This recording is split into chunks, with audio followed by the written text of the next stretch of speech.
Hi, I'm Ryan, and today we're going to talk a little bit about your garden.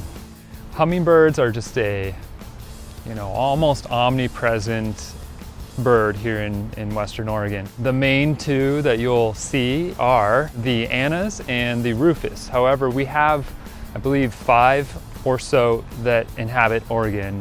One thing that I've noticed is the Rufous come and go. They are a migratory species, so they make big migrations south and then come back up north. The Annas is more of a year-round resident. I've seen it in the middle of the winter in periods of snow. They shouldn't be out at that time. They should be in what's called a winter torpor. In the peak times, it's not uncommon to see, 20 hummingbirds in one area. And, in some regards, to me, that's not necessarily the most healthy thing to set up. It's good to have that they have their distance, that you have enough hummingbird feeders. If you've drawn them in, proper spacing, giving them enough food so that they're not too competitive. They will fight. They will actually have the potential to hurt each other. Some of the single port feeders, you'll see really competitive behavior from these hummingbirds, where the males will really come in and they'll be fighting for that one single port.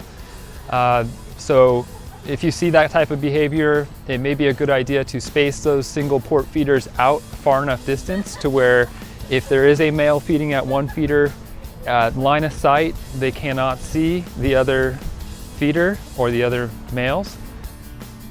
Another thing that we'll do is the male hummingbirds may kind of outcompete the females. The females are a little more timid and less aggressive, so they tend to get displaced. So what you will see is a male will take off and then a female will rush in right after the male takes off, and usually that male's chasing another male off. If you're just starting out with attracting hummingbirds to your property in terms of feeding them, start small, start with a single feeder and only make maybe a quarter of the volume that feeder can accommodate.